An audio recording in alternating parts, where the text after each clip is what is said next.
All right. So, Jerry, we are here. We are recorded. We are going live. And this is pretty special here because you and I met, about 2 months ago. And I know the person that I met about 2 months ago is not the person that we're all looking at right now. And I think you have an incredible story that the whole world will benefit from hearing. And, the transformation you've been able to go through is pretty inspiring. And I'd love to have you share that with everybody. So I guess the easiest thing to do is just to start with you introducing a little bit about who you are and what drew you to starting the program in the first place. Well, obviously my name is Jerry Palumbo, and I retired 3 years ago from the federal government, and kind of a government employee, so structured type of person. Those are the type of people that typically work within government. But I retired and have always been around golf in numerous capacities, whether it's a golf professional, whether it's as just an avid fan.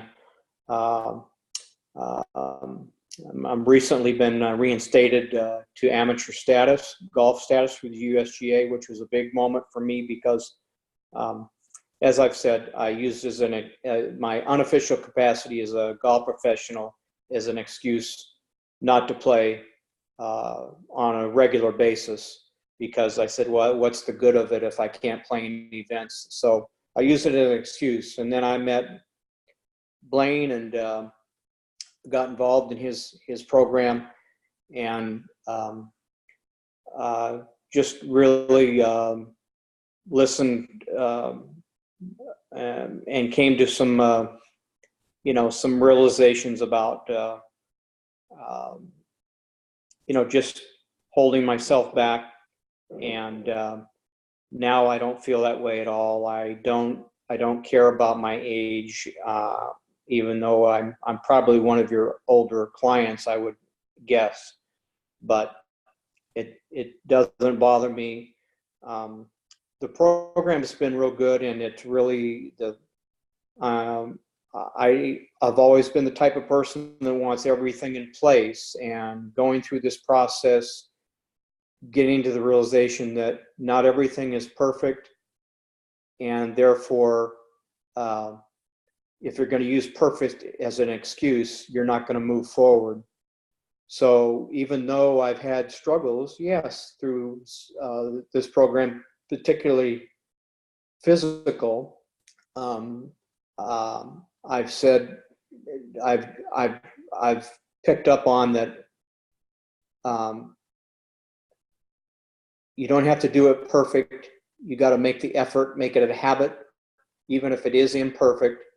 And the small successes are showing up in my daily routines, particularly the physical routines. They're getting better in terms of me having the ability to do more of the mobile exercises. And so that's really inspiring to me. But the biggest thing is that starting out the program is that you've got to work on how your mind works, and looking at things that you feel are challenges and turning those more into opportunities. So it's been a real transformation in terms of, I still have to work at it. It's not like I'm just head dive in. Yeah, I love going to work every day, but I don't look at it as it's a great environment, and I love being in that environment. And so I've tried to look at things a different way, and create my own opportunities. So it's really been transformational, and Blaine has been very positive and challenged me in a lot of ways that I still don't feel 100% comfortable, but yet I still am trying to get comfortable. And that's just part of the process of being uncomfortable. And but don't use that uncomfortability as an excuse. I also come to the realization that this is really about me, and I'm the one that has to overcome whatever perceived challenges that I have, and I've got to be willing to continue to work through those and power through those. And small victories come. Everything doesn't happen all at once, and to me, this is it's a lifelong journey. It's part of the journey. It's not going to end in 3 months. It's not going to end in one day. It's the rest of my life. So that's kind of where I'm at, and I'm very excited. I got to see your True Spec video, and I mean, it was kind of I don't know if you put it out there as a teaser to me, but I sure got motivated. You know, I'm really excited about that, and getting new golf clubs in the spring and stuff. So yeah, I'm really pumped. And Chuck had a good video today that I watched, and it was really good. So anyway, I continue to try to do things that put me in a more comfortable position in terms of I don't want to have things in my way that I can try to overcome through another avenue, and you know, looking to make things easier for me to get to and from work, to be in an environment where I feel like there's camaraderie and a mutual understanding of what I'm doing is what I'm working towards. So that's where I'm at. Wow, that's pretty amazing there, Jerry. You hit so many incredible things, and I want to take a moment to kind of dive into each one, because there's just nuggets of gold everywhere that I think a lot of people can benefit from. But one of the things that I heard you just say really stuck with me that I want to touch on first. And you know, there's an old saying: "Easy decision, hard life; hard decision, easy life." Meaning, if we just go through our life making all the easy decisions, then our life ends up being really difficult. But if we take the time to turn those obstacles into opportunities and make those hard decisions, our life becomes a lot easier. And one of the things that I saw as one of the biggest transformations in yourself throughout this whole program actually happened before we even started the program, which was overcoming some technology fears and just the insecurity, if you will. Maybe that's not the right word, or just the overwhelm of, you know, there's a lot of technology out there. How do I use it? And I mean, look at where you are right now. Now we're on a video chat. We're recording something. You're able to navigate through all of the training app, the program that we go through. And once I saw that happen, there was like this switch flipped, if you will, that it was like, okay, now that I can do that thing that made me so uncomfortable, now that I can do that thing that seemed overwhelming, the sky's the limit. And ever since then, you've just been on fire. And I'd love to hear a little bit more of what that personal growth has looked like for you. Well, it's still a process. It's still there's still challenges, you know. But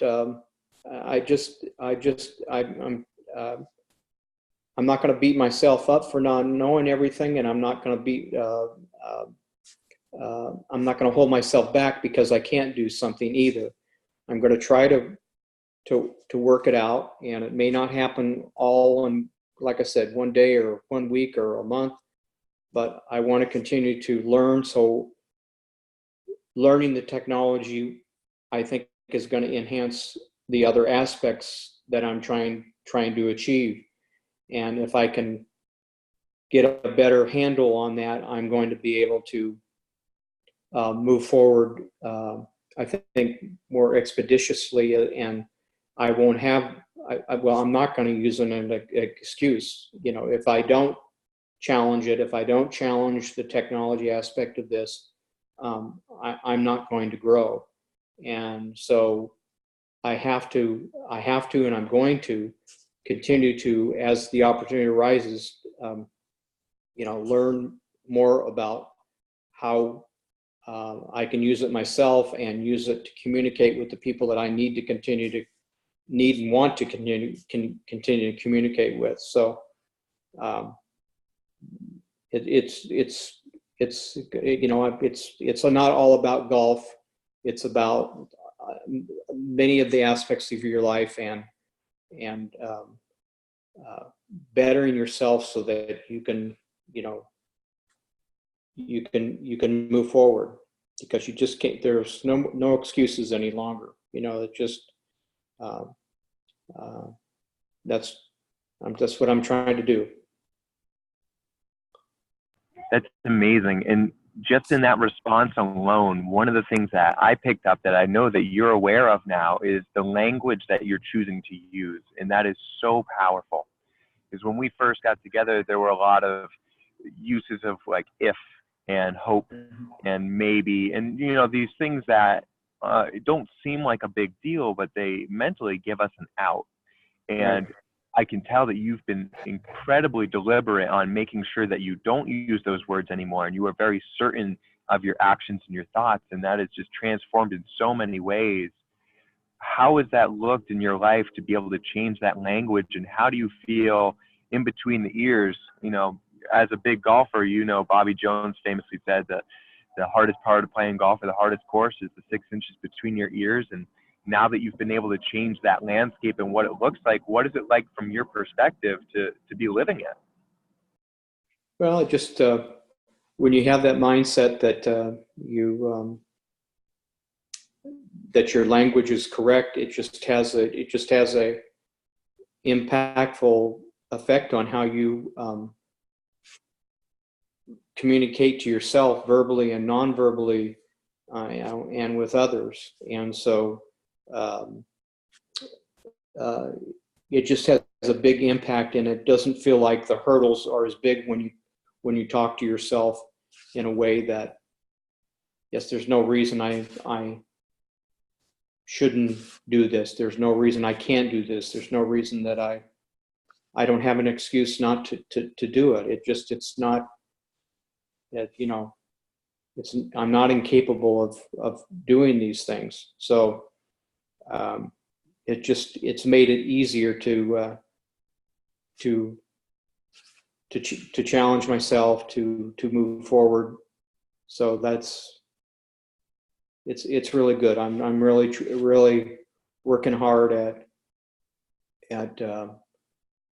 talking to myself. It's like I said, it's a process. It's every day. You gotta know where you stand with yourself, and take the personal accountability to just go full throttle as much as you can, within the parameters of your life. And obviously I'm fairly established in terms of where I live and so forth.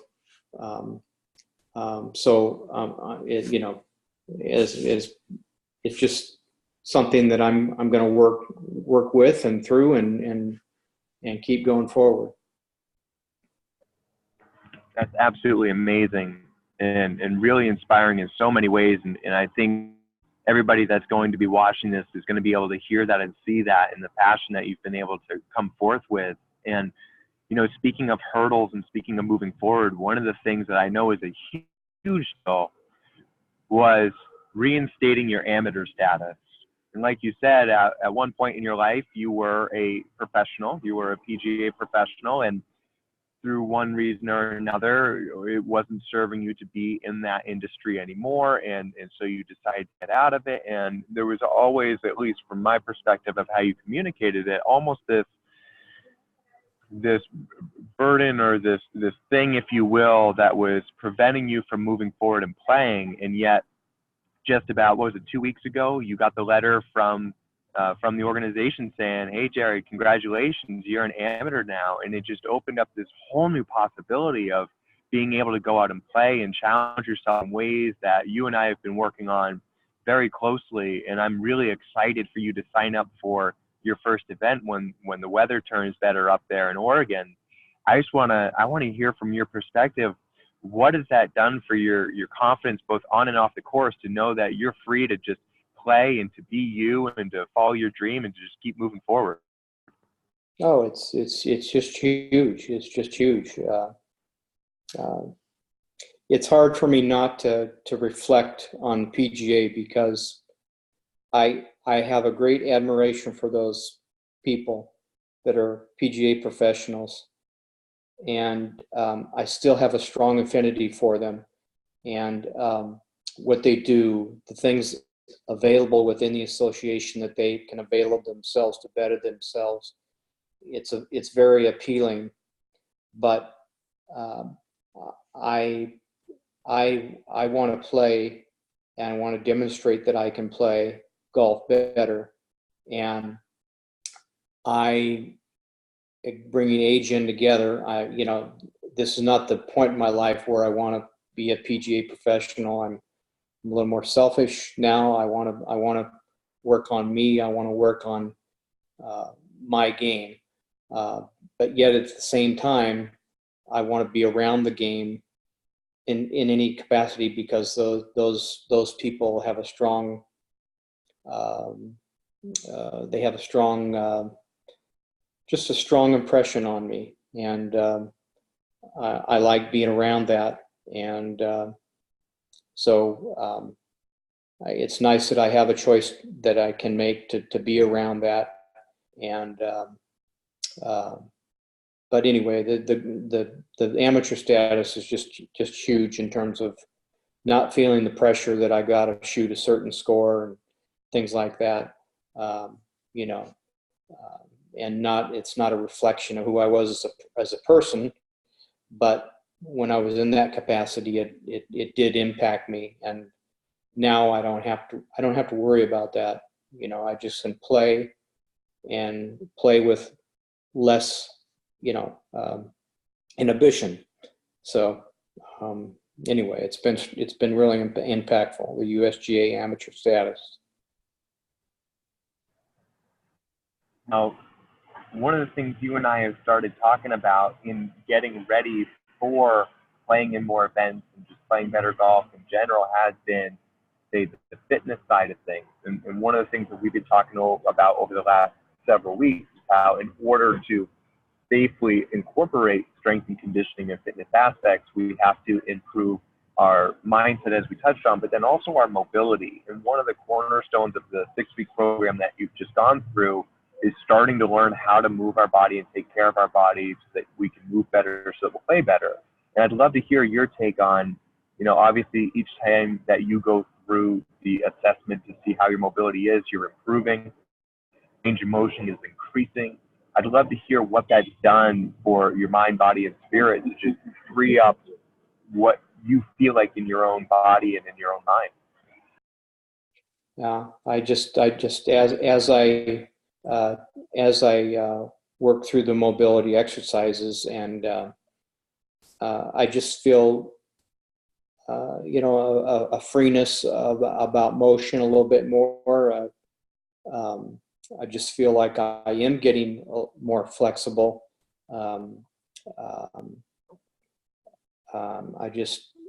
It's really encouraging when I've had trouble with some aspects of the exercises to have a breakthrough, and how much that means to me. And because I've always, we've talked about it, where I felt like the reason I don't hit the ball anywhere is because of my physical strength, flexibility, and mobility. And I just feel like eventually, it's not just about the mobility but it's also about, clubs.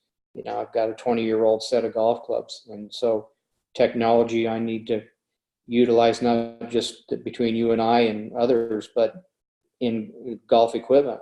I haven't availed myself of that yet, and I'm really excited about that, obviously. And so, but the mobility stuff has really helped, and there's been some I just really feel like they're really going to help and I don't feel tight and stuff when I go out and play, because I'm usually loose, going out there. So I just let it go a little bit freer. I just let it go and not be so technical. I just feel like, the golf motion is there, right? It's there's. I've been told I don't have, anything that's structurally wrong with my golf swing. It's, just freeing yourself up. And if I think freeing myself up through my mind and through my physical mobility and strength and conditioning is just gonna, it's gonna come around. Now, one of the things I want to touch on here, you were just saying how uh, when you go through the mobility exercises, you're feeling a little bit more loose. Yeah. Speaking of loose, you got yourself a little Christmas present that you're waiting to open. Uh-huh. Just share a little bit about what that is. Well, I've lost some weight too over the 6 weeks. Actually, I think I started, a little bit before that. Oh, you still there? Oops. Still here. Give me 1 second here. Let me see. I clicked on my click button, whatever that is, or the clear button. Yeah, let me see. Let me send you another invite here. Should pop up in a second.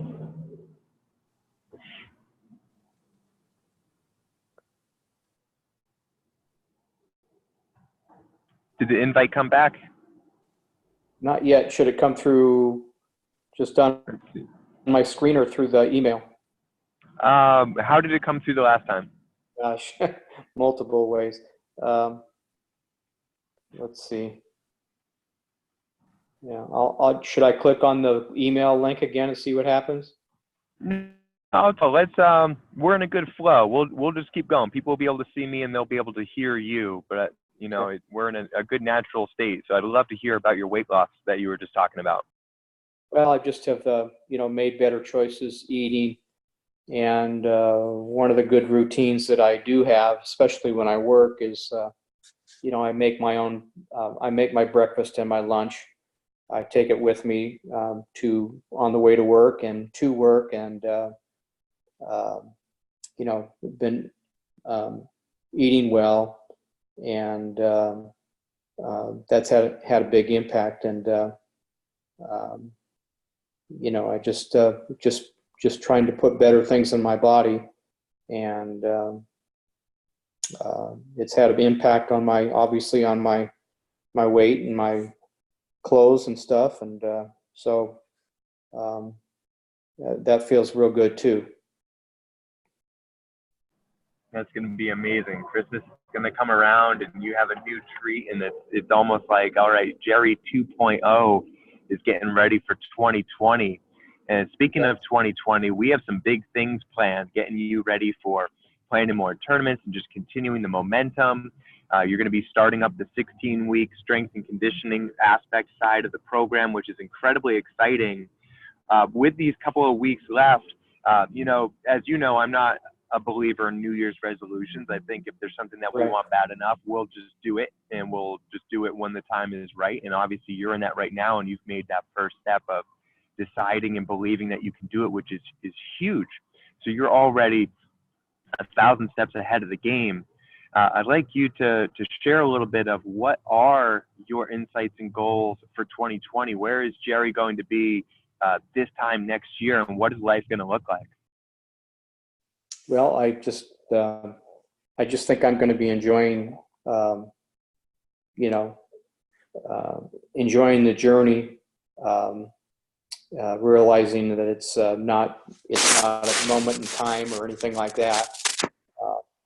I'm going to. Still there? Yeah, I'm still here. You broke up for a second, but I'm still here. Yeah. I'm just really excited about it from a standpoint of from golf. Obviously, that's what drives me, and I'm just really excited about the whole journey of that, with the club fitting, the new clubs, the establishing my handicap, playing in amateur events or pro-ams with pros, I'm really looking forward to that. And lessons, 2 golf lessons. I'm looking forward to all of that. So it's going to be an exciting year. I really hope that I'm hopeful, and I'm positive my game is going to improve. There's just no reason it shouldn't. And especially once I get those new clubs. I know it's not everything. There's a lot between the ears, but I feel like um, uh, I feel like I know enough about the game and the mental side of golf that I'll be able to work through those challenges of that golf brings upon us. But so I'm really looking forward to my game improving. And it's going to be so exciting to see. Now, one of the very first thing, as you know, the very first thing I have everybody in the program do before we even start as part of the pre-training is to look ahead into the future, at the vision of where we want to go, where we want to be at the end of the 6 weeks, and where we want that momentum to continue throughout the year. And the idea is to write a letter from that perspective back to the person who we are now in that present moment, right? So we have Right. our present self writing a letter to our future self. Our future self is writing a letter to our present self, if you will. And what I'd love to know, we don't need to share what was in that letter, but now that you are your future self, and here you are just about 6 weeks later, what would you say, looking back to yourself when you were starting, when you weren't sure what to expect, when you weren't sure you were going to have all these breakthroughs, there was a lot of uncertainty, what would you say to encourage yourself, and how would you convey that in such a way that would, if there's anybody that's on the fence who's watching this now, what would you say to them to get them to move forward so that they could have these amazing breakthroughs that you've had? Well, I think you've got to get past your especially if you're kind of a perfectionist like me, you've got to get past that, and you've got to just accept that there's going to be challenges, accept that there's going to be successes, there's going to be difficult times, and you can't have any excuses at all, no matter what. In my mind now, I cannot have it. It just doesn't serve me to have excuses. It only sets me back in my mind and in other ways. So I just am not going to use excuses in any way related to whether it's golf related or any other aspect of my life.